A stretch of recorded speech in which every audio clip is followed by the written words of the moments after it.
Hello বন্ধুরা, আমার নাম সুমন্ত পাল আর আপনারা দেখছেন স্টাডি ওরিয়েন্টেশন। আজকের ক্লাসে আমরা আপকামিং ওয়েস্ট বেঙ্গল পুলিশের যে এক্সামটা আছে সেই এক্সামটার জন্য 25টা অঙ্কের একটা সম্পূর্ণ মডেল প্র্যাকটিস সেট নিয়ে চলে এসেছি। আপনারা এই অঙ্কগুলো প্র্যাকটিস করেন এবং পরীক্ষাতে অঙ্কগুলো এনজয় করবেন। দেখুন, প্রথমে যে অঙ্কটা সেটা দেওয়া আছে, একটি সংখ্যাকে 7:11 অনুপাতে ভাগ করা হয়। যখন প্রতিটি সংখ্যার সাথে 6 যোগ করা হয় তখন অনুপাত পরিবর্তিত হয়ে 5:7 হয়। প্রাথমিক অবস্থায় দুটি সংখ্যার মধ্যে বড় সংখ্যাটি কত? দেখুন, খুব সুন্দর। প্রথমে যে অনুপাত ছিল সেটা হচ্ছে 7:11। এখন কি হয়েছে? 6 করে যোগ করা হয়েছে। এখন যে অনুপাত সেটা হয়ে গেছে কত বন্ধুরা? 5:7। দেখুন, 7 থেকে 5 এর অন্তর কত? 2। 11 আর 7-এর মধ্যে অন্তর হচ্ছে 4। আমাদের এই পার্থক্যগুলো সমান করতে হবে। তাহলে কিভাবে করব? 7 আর 11-এর মধ্যে পার্থক্য নেব 4। 4-এর সঙ্গে 5 গুণ করব 20, 4-এর সঙ্গে 7 গুণ করব 28। এই 5:7টাকে আমরা মডিফিকেশন করে এটা পেলাম, মানে এটা হচ্ছে আমাদের 6 বছর পরে যে অনুপাত সেটা হচ্ছে আমরা এটা পেলাম। এরপরে দেখুন, 5 আর 7-এর মধ্যে পার্থক্য নেব 2।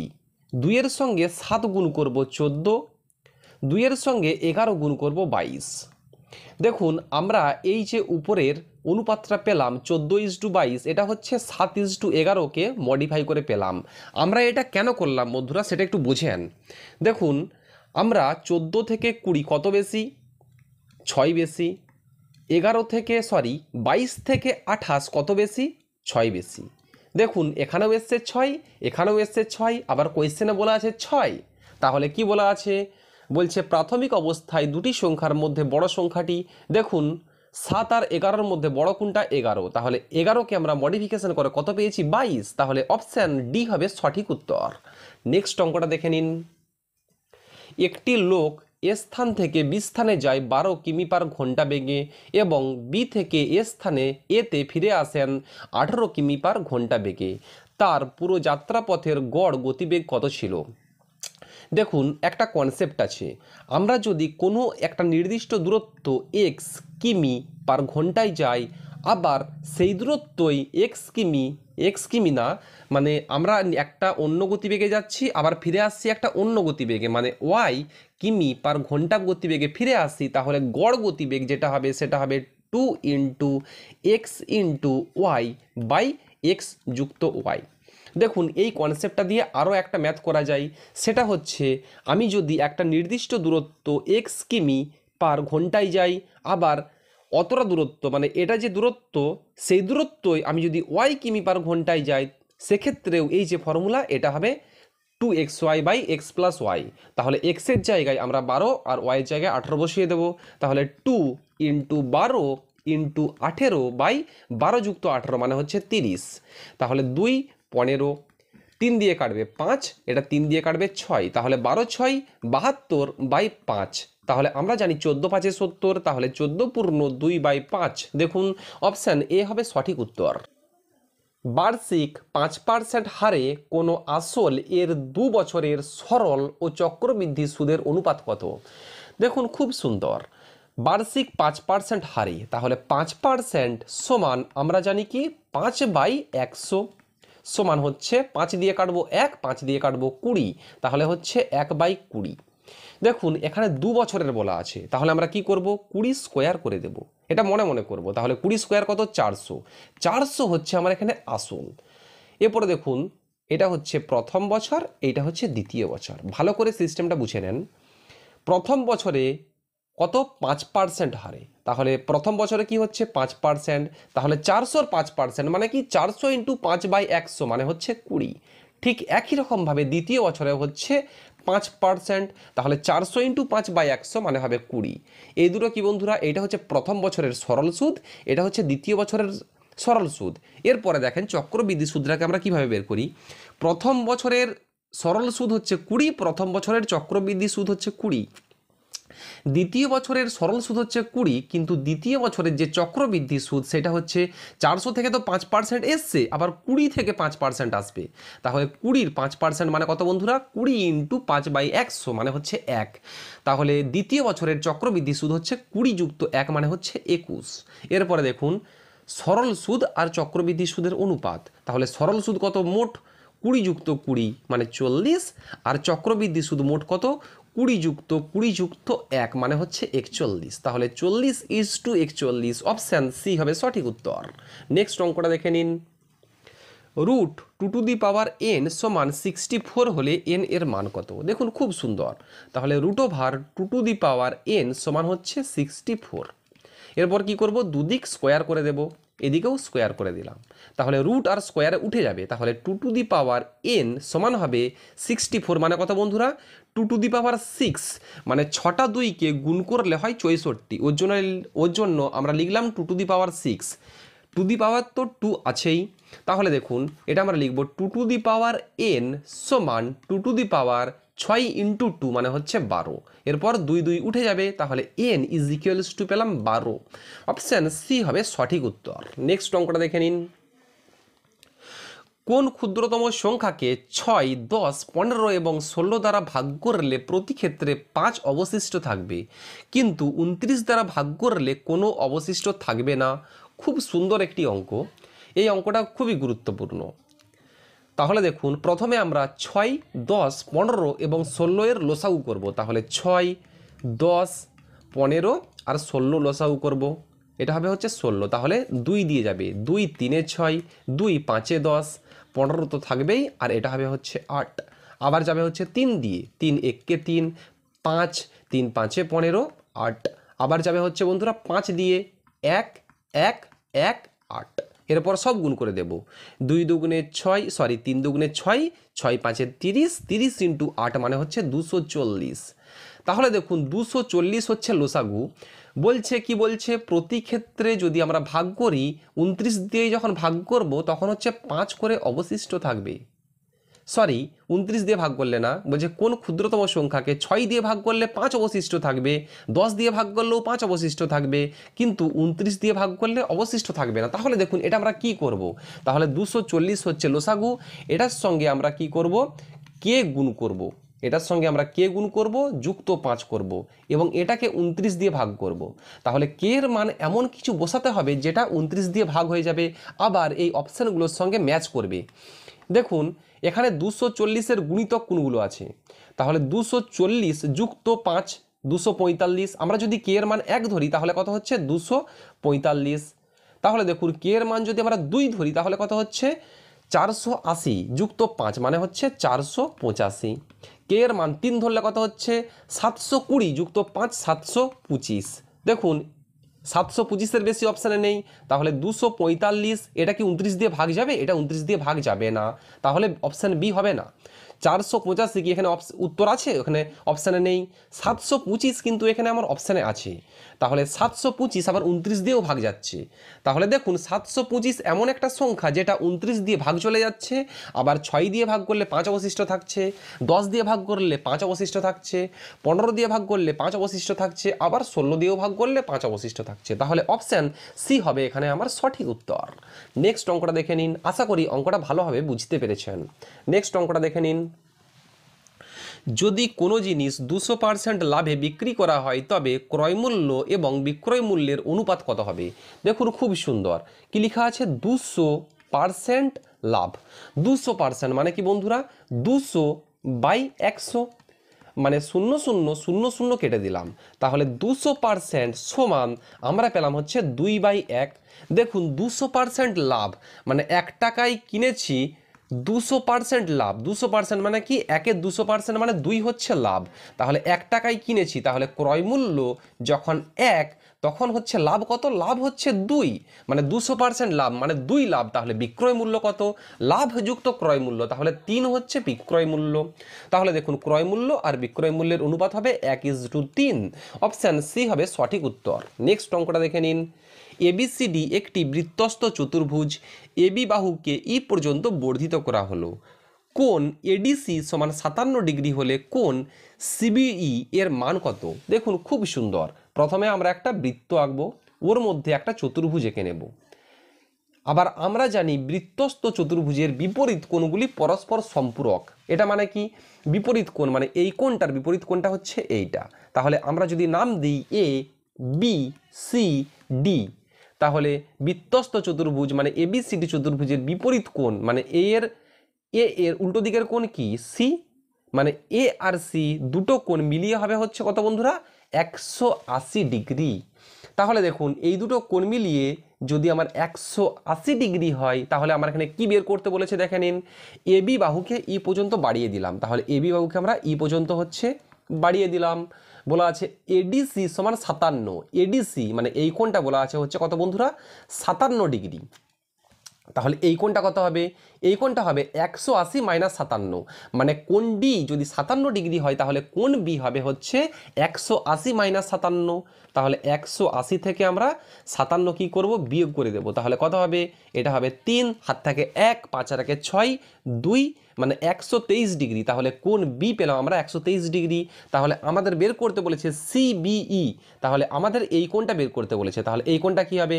আমরা জানি এক সরল কোণ মানে হচ্ছে 180 ডিগ্রি। তাহলে এই কোণটা যদি 123 হয়, তাহলে এই কোণটা হবে 180 মাইনাস 123, তাহলে হবে 57 ডিগ্রি, 57। অপশান ডি হবে সঠিক উত্তর। নেক্সট অঙ্কটা দেখে নিন। 6 জন মহিলার একটি দল 55 এবং 60 বছর বয়সের 2 জন মহিলার পরিবর্তে 2 জন মহিলা এলে সকলের গড় বয়স 2 বছর বৃদ্ধি পায়। 2 জন মহিলার গড় বয়স কত? দেখুন এরকম একটা অঙ্ক কিন্তু পরীক্ষায় আসবেই। এই অঙ্কটা ভালো করে বুঝে নিন। 6 জন মহিলা বলেছে, 1 2 3 4 5 6। আমরা ধরলাম লাস্টে যে মহিলাটার বয়স 55, তারপরেরটা হচ্ছে 60। তাহলে দেখুন এখানে 6টা মহিলা আছে, এখানে 6টা মহিলার মধ্যে এই দুটো মহিলা চলে যাচ্ছে, আবার যখন দুটো নতুন মহিলা আসছে সবার গড় 2 করে বেড়ে যাচ্ছে। মানে আগে যা গড় ছিল ওখান থেকে 2 করে বেড়ে যাচ্ছে।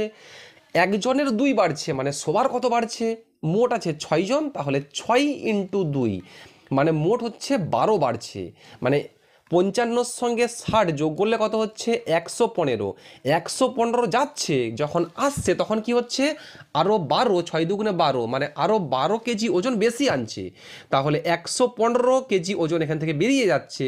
যখন আসছে তখন 115 তো আসছেই, প্লাস 6 দুগুণে 12 আরও বেশি আসছে। তাহলে এটার সঙ্গে আরও 12 যোগ করে দেব। তাহলে কত হচ্ছে বন্ধুরা? 127। তাহলে দুজনের মোট বয়স 127, তাহলে গড় কত হবে? 127/2। তাহলে কত হবে? 6 3.5 মানে 63.5। অপশান সি হবে সঠিক উত্তর। নেক্সট অঙ্কটা দেখে নিন। একটি বর্গাকার ভূমি বিশিষ্ট বাক্সের মেঝের ক্ষেত্রফল 44 বর্গ সেমি।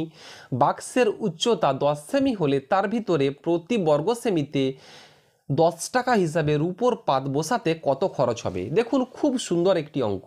প্রথমে আমরা একটা বর্গাকার ভূমি বিশিষ্ট লোহার পাত এঁকে নিলাম, যার মেঝের ক্ষেত্রফল আছে 144। ধরুন আপনি যে ঘরটায় বসে আছেন ওর মেঝের যে ক্ষেত্রফল ওইটা হচ্ছে 144 বর্গ সেমি এবং ওটা হচ্ছে বর্গক্ষেত্র। তাহলে একটা বাহু কি হবে? আমরা জানি বর্গক্ষেত্রের একটি বাহু যদি এ হয় তাহলে ক্ষেত্রফল হচ্ছে বাহু ইন্টু বাহু মানে হচ্ছে এ স্কোয়ার। তাহলে এ স্কোয়ার সমান হচ্ছে 144। তাহলে এ সমান হবে √144 মানে হচ্ছে 12।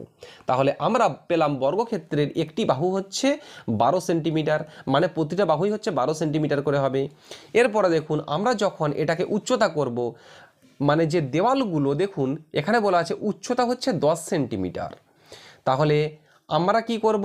আমরা হচ্ছে যে আপনাদের যে 4টে দেওয়াল আছে ডান দিকে আর বাঁ দিকে, সামনে এবং পিছনে, টোটাল হচ্ছে উচ্চতা কত? 10 সেন্টিমিটার করে। তাহলে দেখুন আপনার বাঁ দিকের যে দেওয়ালটা তার একদম যে নিচে বা দৈর্ঘ্য কত? তার দৈর্ঘ্য হচ্ছে ধরুন একদম যে নিচে ও দৈর্ঘ্য হচ্ছে কত পেলাম এখানে দেখুন মেঝের ক্ষেত্রফল আছে 144, তাহলে একদম নিচেরটা হচ্ছে পেলাম 12। তাহলে একটা লিখলাম 12, আর উচ্চতা কত? উচ্চতা হচ্ছে 10। ওইরকম 4টে দেওয়াল আছে, তাহলে এটাকে আমরা কি করব? 4 দিয়ে গুণ করে দেব। তাহলে মোট কত পেলাম? 12 4 48, তাহলে 480। এবং দেখুন আপনারা যে ঘরটায় বসে আছেন ওর নিচের যে ক্ষেত্রফল সেটা হচ্ছে মেঝের ক্ষেত্রফল দিয়ে আছে 144, তাহলে উপরের ক্ষেত্রফল কি হবে? নিচের ক্ষেত্রফল উপরের ক্ষেত্রফল ঘরের সমান হয়, তাহলে নিচেরটা হচ্ছে 144, তাহলে উপরটা কত হবে 144 ইন্টু 2, তাহলে হবে 288। তাহলে আমরা এখানে টোটাল ক্ষেত্রফল পেয়ে গেলাম, তাহলে যোগ করে দেব, তাহলে হবে 7, 6, 8, 768, এটা হচ্ছে টোটাল ক্ষেত্রফল। এবার প্রতি বর্গ সেমিতে 10 টাকা, তাহলে 1 সেমিতে হচ্ছে 10 টাকা, 1 বর্গ সেমিতে হচ্ছে 10 টাকা, তাহলে 768 বর্গ সেমিতে হবে 768 ইন্টু 10, তাহলে কত হবে 7680 টাকা। অপশান এ হবে সঠিক উত্তর। নেক্সট অঙ্কটা দেখে নিন। পরপর 2 বছরে কোনো একটি বিদ্যালয়ের 100 জন ও 75 জন ছাত্রছাত্রী বার্ষিক পরীক্ষায় উপস্থিত হয়, যথাক্রমে 75% এবং 60% তাদের মধ্যে পাস করে, গড়ে শতকরা পাসের হার কত? খুব সুন্দর। দেখুন, একটি বিদ্যালয়ের 100 জন ও 75 জন ছাত্রছাত্রী বার্ষিক পরীক্ষায় উপস্থিত হয়, একটা লিখলাম 100, একটা লিখবো হচ্ছে 75। কি বলা আছে? যথাক্রমে 75% ও 60%। যথাক্রমে মানে কি? মানে 100 এর 75%, তাহলে কত হচ্ছে 75। 75-এর 60% মানে কত হচ্ছে 75 ইন্টু 60/100, তাহলে কাটাকাটি করব, 0 0 কেটে গেল, তাহলে 6-এর সঙ্গে 75 গুণ করে দেবো, 6 5 30 0, হাত থেকে 3, 7 6 42 আর 3 45, তাহলে 450/10 নিচে আছে, তাহলে 0 0 কেটে দিলাম, তাহলে 75-এর 60% হচ্ছে কত বন্ধুরা 45। এরপরে কি বলা আছে? তাদের মধ্যে পাস করে, তাহলে 75 আর 45 মোট কত পাস করেছে? মোট পাস করেছে হচ্ছে, যোগ করে দেব, তাহলে 5 5 10 0, হাত থাকে 1, 7 8 8 4 12, তাহলে 120 পাস করেছে। টোটাল কত? 175 জনের মধ্যে, 175 জনের মধ্যে 120 পাস করেছে, তাহলে পাসের হার কত? তাহলে 120 পাস করেছে কার মধ্যে? বাই 175 ইন্টু 100%, তাহলে 25 দিয়ে কাটবো 4, 25 দিয়ে কাটবো 7, তাহলে 120 ইন্টু 4 মানে কত? 12 4 48, তাহলে 480/7, এটাই ক্যালকুলেশন করলে উত্তর হবে। তাহলে 7 6 42, তাহলে 6 কত হলো 6 0, তাহলে 7 9 63, 7 8 56, 4/7 মানে 68 4/7%। দেখুন কোনটা আছে, অপশান এ হবে সঠিক উত্তর। নেক্সট অঙ্কটা দেখে নিন। একটি সমবাহু ত্রিভুজের বাহুর দৈর্ঘ্য 4 গুণ বৃদ্ধি করা হলে ক্ষেত্রফল কত গুণ বৃদ্ধি পাবে? দেখুন, একটা সমবাহু ত্রিভুজের বাহুর দৈর্ঘ্য 4 গুণ বৃদ্ধি করা হচ্ছে, তাহলে যদি আমরা সমবাহু ত্রিভুজের বাহু এ হয়, তাহলে ক্ষেত্রফল কত হবে? 3/4 ইন্টু এ স্কোয়ার, এটা হচ্ছে ক্ষেত্রফল হবে। দেখুন, বলছে বাহুর দৈর্ঘ্য 4 গুণ বৃদ্ধি করা হলো, মানে প্রথমে বাহু ছিল 1, এখন 4 গুণ বেড়ে গেছে, মানে গুণিত 4 করে দেবো, তাহলে কত হবে 4। যখন 1 ছিল, যখন সমবাহু ত্রিভুজের বাহুর দৈর্ঘ্য 1 ছিল, তখন ক্ষেত্রফল কত হবে? দেখুন, আমাদের এখানে ক্ষেত্রফল কত গুণ বৃদ্ধি পাবে বলেছে, মানে আমরা এখানে 3/4টাকে এলিমিনেট করব, কারণ এটা যদি আমরা ধরি তাহলে পরে এটা হচ্ছে কাটাকাটির জায়গায় বাদ চলে যাবে, তাহলে আমরা ডাইরেক্ট যেটা ভ্যারিয়েবল সেটাকে ধরবো। দেখুন, এ স্কোয়ার হচ্ছে ভ্যারিয়েবল, তাহলে আমরা এ স্কোয়ারটাকে ধরে নেব, তাহলে 1-এর স্কোয়ার হচ্ছে 1, 4-এর স্কোয়ার হবে হচ্ছে 4 স্কোয়ার মানে 16, তাহলে আগে ছিল 1, এখন 16 হয়েছে, কত গুণ বেড়েছে? 15 গুণ। অপশান এ হবে সঠিক উত্তর। নেক্সট অঙ্কটা দেখে নিন। দেখুন, এটা আপনাদের মনে হতে পারে 16 গুণ বেড়েছে, কিন্তু 16 গুণ হবে না। দেখুন, 16/1 সরি 16 - 1 মানে হচ্ছে 15, তাহলে অপশান এ হবে সঠিক উত্তর। নেক্সট অঙ্কটা দেখে নিন। 15 লিটার একটি মিশ্রণে 20% অ্যালকোহল ও বাকি জল আছে, যদি আরও 3 লিটার জল মেশানো হয় তবে নতুন মিশ্রণে অ্যালকোহলের পরিমাণ কত? দেখুন, মোট হচ্ছে 15 লিটার, এখানে 20% অ্যালকোহল আর বাকি জল, তাহলে 15 ইন্টু 20/100, তাহলে 20 5 100, 5 3 15, তাহলে এখানে কি 3 আছে হচ্ছে অ্যালকোহল, 15-র 20% হচ্ছে 3, তাহলে কি অ্যালকোহল হচ্ছে 3, আর জল কত হবে? 15 - 3 মানে হচ্ছে 12 হচ্ছে জল, এটা হচ্ছে অ্যালকোহল, এটা হচ্ছে জল। এরপরে কি বলা আছে? যদি আরও 3 লিটার জল মেশানো হয়, তাহলে আমি আরও 3 লিটার জল মিশ্রিত করলাম, তাহলে মোট কত হচ্ছে জল? 15, আর এখানে অ্যালকোহল কত আছে? অ্যালকোহল কোনো মিশ্রিত হয়নি, তাহলে 3ই থাকবে। তাহলে বলা আছে নতুন মিশ্রণে অ্যালকোহলের পরিমাণ। দেখুন, এই যে নতুন মিশ্রণ, এখানে মোট মিশ্রণ কত? মোট মিশ্রণ হচ্ছে 18, এখানে অ্যালকোহল কত আছে? 3, বাই মোট মিশ্রণ কত? 18 ইন্টু 100%, তাহলে দেখুন 3 6 18, তাহলে 100/6 মানে হচ্ছে 16.2/3%। অপশান বি হবে সঠিক উত্তর। নেক্সট অঙ্কটা দেখে নিন। এক ব্যক্তির বয়স 59 বছর, তার ভ্রাতা তার চেয়ে 7 বছরের বড় এবং ভগিনী তার ভ্রাতার অপেক্ষা 12 বছরের ছোট। ভগিনীর জন্মের সময় ওই ব্যক্তির বয়স কত ছিল? খুব সুন্দর একটি অঙ্ক। এরকম একটা অঙ্ক আমি যখন ওয়েস্ট বেঙ্গল পুলিশের পরীক্ষা দিয়ে সেই সময় এসেছিল, আমি অঙ্কটাকে ছাঁটিয়ে দিয়েছিলাম। দেখুন, আপনারাও বুঝে নিন, আপনারাও পরীক্ষাতে অঙ্কটা খুব সুন্দরভাবে করে দেবেন। দেখুন, এক ব্যক্তির বয়স হচ্ছে 59 বছর, তাহলে ব্যক্তি লিখলাম হচ্ছে কত? 59। এটা আমরা সমান দিয়ে দেব। এরপরে কি বলা আছে? তার ভ্রাতা তার চেয়ে 7 বছরের বড়, মানে ভ্রাতা হচ্ছে বড়, তাহলে ভ্রাতা মাইনাস ব্যক্তি সমান কত বন্ধুরা? 7। এরপরে কি বলা আছে?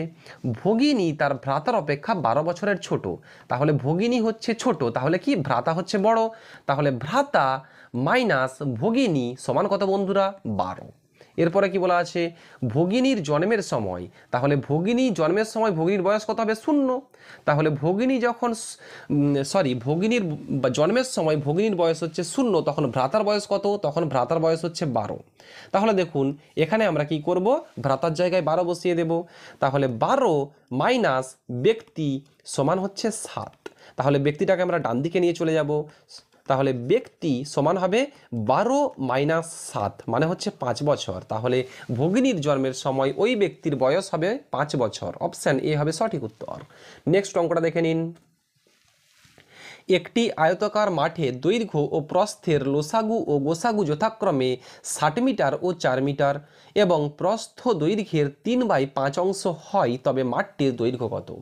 দেখুন, এখানে লেখা আছে প্রস্থ দৈর্ঘ্যের 3/5 অংশ। এটা মানে কি বন্ধুরা? এটা মানে হচ্ছে যদি দৈর্ঘ্য 5 হয় তখন প্রস্থ হচ্ছে তখন প্রস্থ হচ্ছে 3। তাহলে প্রথমে আমরা একটা আয়তাকার চিত্র অঙ্কন করলাম, যার দৈর্ঘ্য যখন দৈর্ঘ্য 5 তখন প্রস্থ হচ্ছে 3। তাহলে আমরা এখানে 5x ধরে নেব আর 3x ধরে নেব। দেখুন, এখানে বলা আছে লসাগু আর গোসাগু কত? 60 আর 4, তাহলে গোসাগু আছে শেষে, তাহলে গোসাগু হচ্ছে 4। তাহলে দেখুন 3x আর 5x এর মধ্যে কোনটা কমন যাচ্ছে? x কমন যাচ্ছে, তাহলে xই হচ্ছে গোসাগু। তাহলে ডাইরেক্ট আমরা এখানে x এর জায়গায় 4 বসিয়ে দেব। তাহলে দৈর্ঘ্য হবে 5 × 4 মানে হচ্ছে 20 মিটার। দৈর্ঘ্য পেলাম 20 মিটার, আর প্রস্থ হবে 4 × 3 হচ্ছে 12 মিটার। তাহলে দেখুন, আমরা যদি 20 আর 12 লসাগু করি তাহলে হচ্ছে 60 চলে আসছে। তাহলে আমাদের এখানে স্যাটিসফাই করছি। তাহলে দেখুন, মাঠটির কি কোয়েশ্চেন চেয়েছে? আমাদের এখানে বলেছে মাঠটির দৈর্ঘ্য কত, তাহলে মাঠটির দৈর্ঘ্য হচ্ছে 20 মিটার। অপশান এ হবে সঠিক উত্তর। নেক্সট অঙ্কটা দেখে নিন। একটি পুলিশ ভ্যান 5 কিমি আগে একটি চোরা কারবারির গাড়িটির পিছনে ধাওয়া করলো। চোরা কারবারির গাড়িটির গতিবেগ ছিল ঘন্টায় 75 কিমি এবং পুলিশ ভ্যানের গতিবেগ ছিল ঘন্টায় 90 কিমি। কত সময় পরে পুলিশ ভ্যানটি চোরা কারবারির গাড়িটি ধরতে পারবে? খুব সুন্দর। দেখুন, এটা হচ্ছে একটা টাইম লাইন। কি বলা আছে? 5 কিমি আগে, তাহলে এখানে আছে হচ্ছে পুলিশ আর এখানে আছে হচ্ছে চোর। খুব ভালো করে বুঝবেন। চোরা কারবারির গাড়িটির গতিবেগ হচ্ছে 75 কিমি। চোর এখান থেকে পালাতে শুরু করেছে কত বেগে? 75 কিমি পার ঘন্টা গতিবেগে। সেই সময় পুলিশ এখান থেকে ছাড়ছে গাড়িটা 90 কিমি পার ঘন্টা গতিবেগে। এরপরে কি বলা আছে? কত সময় পরে? তাহলে আমরা ধরলাম এখানে যে সময় সেটা হচ্ছে কি বন্ধুরা? আমরা ধরলাম এখানে এক্স দূরত্ব পরে ধরতে পারবে, মানে পুলিশ আর চোরের যে দূরত্ব সেটা কোয়েশ্চেনে বলা আছে 5 কিমি। আমরা আরও ধরলাম এটা হচ্ছে এক্স কিমি দূরে গিয়ে ধরতে পারবে। তাহলে দেখুন, আমরা কি জানি? আবার এখানে কি বলা আছে? সময়। তাহলে আমরা জানি সময় সমান কি বন্ধুরা? দূরত্ব বাই বেগ। তাহলে পুলিশ এখানে মোট দূরত্ব কতটা অতিক্রম করছে? পুলিশ যাচ্ছে 5 কিমি যুক্ত এক্স কিমি, তাহলে 5 যুক্ত এক্স বাই পুলিশের গতিবেগ কত? 90 সমান চোর যাচ্ছে কত? চোর হচ্ছে এখান থেকে শুরু করছে, মানে চোর যাচ্ছে এক্স কিমি বাই চোরের গতিবেগ হচ্ছে 75। তাহলে এটাও হচ্ছে সময়ের অনুপাত, এটাও হচ্ছে সময়ের অনুপাত, মানে এগুলো হচ্ছে সময় পেলাম। কেমন? মানে এটা হচ্ছে সময়, এটা হচ্ছে সময়, ওর জন্য তো আমরা সমান করতে পারলাম, না হলে তো আমরা কিমির সঙ্গে সময় সমান করতে পারবো না। তাহলে দেখুন, এখান থেকে আমরা এক্সের মানটা বের করে নেব। তাহলে 15 × 6 90, 15 × 5 75, কোনাকুনি গুণ করে দেবো। 5 × 5 = 25 যুক্ত 5x সমান হচ্ছে 6x। 5x-টাকে ডান দিকে নিয়ে চলে আসবো, তাহলে 6x মাইনাস 5x মানে কত হবে বন্ধুরা x সমান হবে 25। তাহলে x এর মান আমরা পেলাম হচ্ছে 25, মানে আরও x কিমি দূরে গিয়ে পুলিশ চোরটিকে ধরবে। তাহলে দেখুন এখান থেকে আমরা কি করব, এটাও হচ্ছে একটা সময়, এটাও হচ্ছে একটা সময়, মানে আমরা সমানের ডান দিকে বা বাঁ দিকে যে কোনো একটা জায়গায় এক্স এর মান 25 বসিয়ে দেবো। তাহলে আমরা ছোটোটাই প্র্যাকটিস করে নেব। তাহলে কি হবে, এক্স এর মান হচ্ছে 25/75 তো আছেই, তাহলে 25 3 75, 1/3 এটা ঘন্টায় এসছে, তাহলে এটাকে মিনিটে করতে গেলে কি করব, 1/3 ইন্টু 60, তাহলে 3 20 60, তাহলে 20 মিনিট, অপশান ডি হবে সঠিক উত্তর। নেক্সট অঙ্কটা দেখে নিন, আশা করি অঙ্কটা ভালোভাবে বুঝে গেছেন। নেক্সট অঙ্কটা দেখে নিন, দুজন পুরুষ একটি কাজ করে এক্স দিনে, কিন্তু ওয়াই জন স্ত্রীলোক ওই কাজটি করে 3 দিনে। একজন পুরুষের করা কাজের সঙ্গে একজন স্ত্রীলোকের করা কাজের অনুপাত কত? দেখুন খুব সুন্দর, একজন পুরুষের করা কাজ আমরা এখান থেকে বের করব, দুজন পুরুষ করছে এক্স দিনে, তাহলে দুজন পুরুষ কাজ করছে কদিনে বন্ধুরা, এক্স দিনে। তাহলে পুরো কাজটা যদি একজন পুরুষ করে তাহলে কদিন সময় লাগবে, তাহলে নিশ্চয়ই বেশি সময় লাগবে, তাহলে 2 ইন্টু এক্স, তাহলে হবে 2x দিন। এটা কি বন্ধুরা, এটা হচ্ছে পুরুষ পেলাম। এরপর দেখুন মহিলার ক্ষেত্রে কি লেখা আছে, ওয়াই জন স্ত্রীলোক একটি ওই কাজটি করে 3 দিনে, তাহলে ওয়াই জন স্ত্রীলোক ওই কাজটি করছে হচ্ছে 3 দিনে। তাহলে একজন করলে কি হবে বন্ধুরা, বেশি সময় লাগবে, তাহলে হবে গুণ করে দেব, তাহলে হবে 3y দিনে। তাহলে দেখুন এখানে লেখা আছে একজন পুরুষের করা কাজের সঙ্গে, তাহলে একজন পুরুষ কত কাজ করছে, 2x। একজন স্ত্রীলোকের করা কাজের, তাহলে একজন স্ত্রীলোক কত কাজ করছে, 3y। অনুপাত, তাহলে এটাকে অনুপাত করে দেব, মানে 2x:3y, অপশান বি হবে সঠিক উত্তর। নেক্সট অঙ্কটা দেখে নিন, 100টি কমলা লেবু 350 টাকায় কেনা হলো এবং প্রতি ডজন 48 টাকা দামে বিক্রি করা হলো, লাভ বা ক্ষতির শতকরা হার কত? দেখুন 100টা কমলা লেবু কিনেছি 350 টাকায়, তাহলে একটি কমলা লেবু ক্রয় মূল্য কত হবে, 350/100, তাহলে লিখলাম 350/100, তাহলে 0 0 কেটে দিলাম, তাহলে কত হবে বন্ধুরা, 3.5 টাকা। এটা হচ্ছে ক্রয় মূল্য, মানে একটা কমলা লেবু আমি কিনেছি 3.5 টাকায়।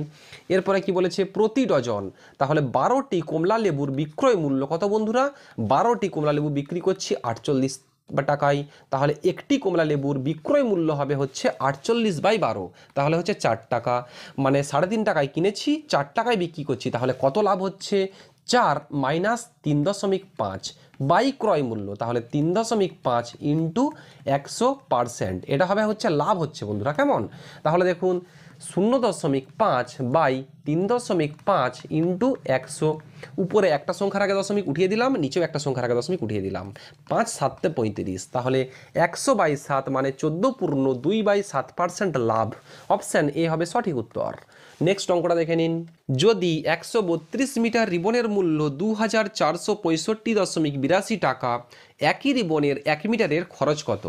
দেখুন আমরা এখানে ডাইরেক্ট ঐকিক নিয়ম করে দেব, আর এখানে কি বলেছে 2 দশমিক স্থান পর্যন্ত অবধি আসন্ন মান, মানে কি, মানে পয়েন্টের পরে আমাদের দুটো সংখ্যা নিতে বলেছে। তাহলে দেখুন 132 মিটার রিবনের মূল্য হচ্ছে 2465.82 টাকা, তাহলে 1 মিটারের কত খরচ হবে, 2465.82/132।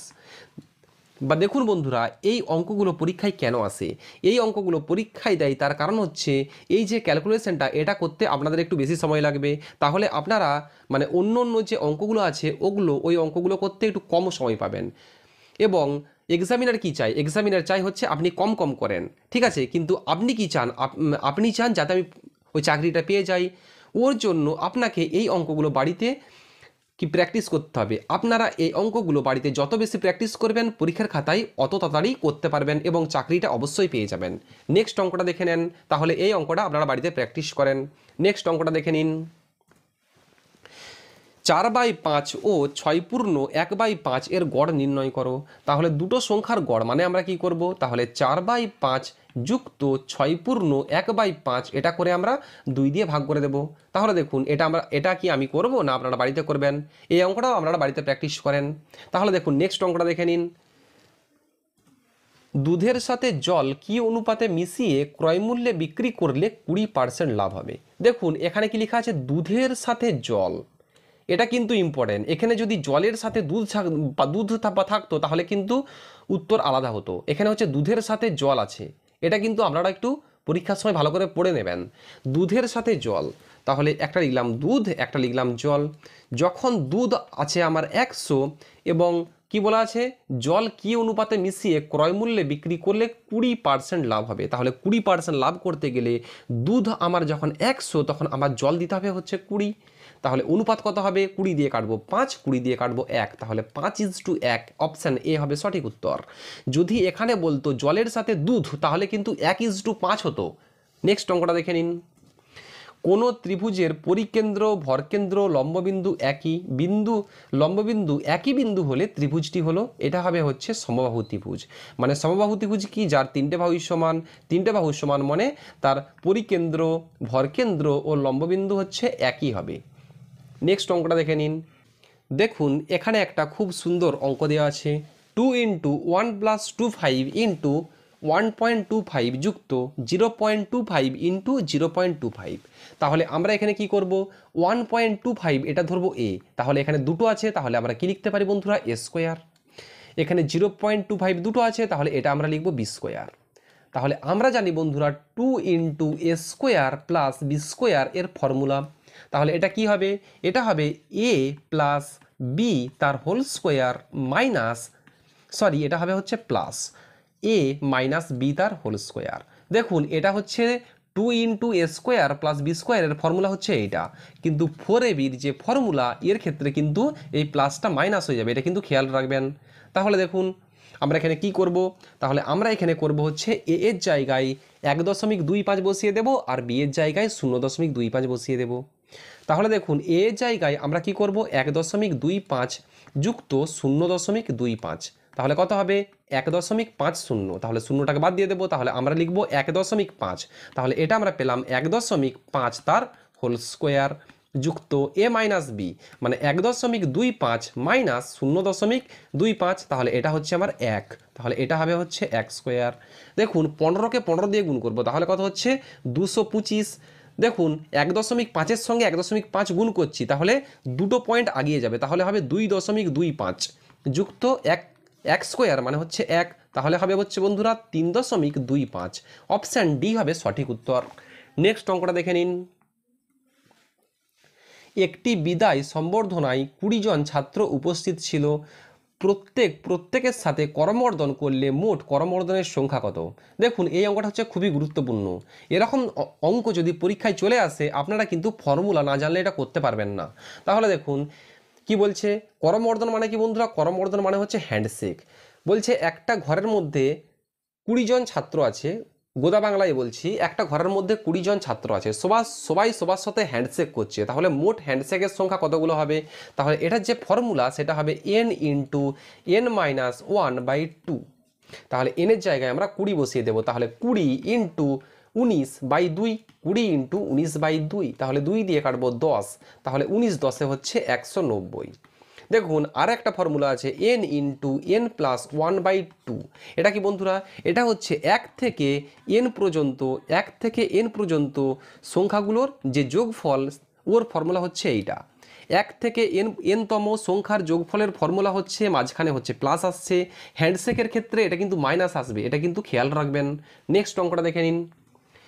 একজন মোটরসাইকেল আরোহী 65 কিলোমিটার ব্যবধানে অবস্থিত দুটি শহরের মধ্যে 2 ঘন্টা 10 মিনিটে যাত্রা করলো, তবে গতিবেগ মিটার/মিনিট কত ছিল। দেখুন আমরা জানি গতিবেগ সমান কি, দূরত্ব বাই সময়। এখানে কি বলা আছে, দূরত্ব আমরা করব মিটারে আর সময় করব হচ্ছে মিনিটে। তাহলে 65 কিলোমিটার এটাকে আমরা মিটার করব, তাহলে হচ্ছে 1000 দিয়ে গুণ করব, তাহলে 65-র সঙ্গে 3টে শূন্য গুণ করে দেব, বাই এখানে কি বলা আছে, সরি 65-র সঙ্গে 3টে শূন্য গুণ করলে শূন্য হয়ে যাবে, তা আমরা এটা করব না, 65-র সঙ্গে আমরা 1000 গুণ করে দেবো, এখানে হয়ে গেল 65,000, মানে 65 কিলোমিটার থেকে আমরা এটা পেলাম 65,000 মিটার। এরপরে দেখুন সময় 2 ঘন্টা 10 মিনিট, তাহলে 1 ঘন্টা সমান আমরা জানি 60 মিনিট, তাহলে 2 ঘন্টা মানে হচ্ছে 2 × 60 মানে হচ্ছে কত বন্ধুরা, 120 যুক্ত এখানে আছে আরও 10 আছে, তাহলে আরও 10 করে দেবো, তাহলে কত হচ্ছে 130। তাহলে 65,000 বাই 130, এটা এলো বন্ধুরা মিটার পার মিনিটে, মিনিট। কেমন? তাহলে 0 0 কেটে দিলাম, 13 5 65, 500, তাহলে 500, অপশান সি হবে সঠিক উত্তর। তো বন্ধুরা আজ এতদূর পর্যন্তই। যারা শেষ পর্যন্ত ক্লাসটি করলেন অবশ্যই কমেন্ট করে জানাবেন কেমন লাগলো, সাথে একটা লাইক দিন। আপনারা আপনাদের বন্ধুবান্ধবদের মধ্যে শেয়ার করে দেবেন এবং সাবস্ক্রাইব করে রাখেন। আপনাদের কোনো কোয়েশ্চেন বা সাজেশন থাকলে কমেন্টে জানিয়ে দিন। প্রিপারেশন জারি রাখুন, আমি আছি আপনাদের সঙ্গে। ভালো থাকবেন, সুস্থ থাকবেন। জয় হিন্দ, জয় ভারত।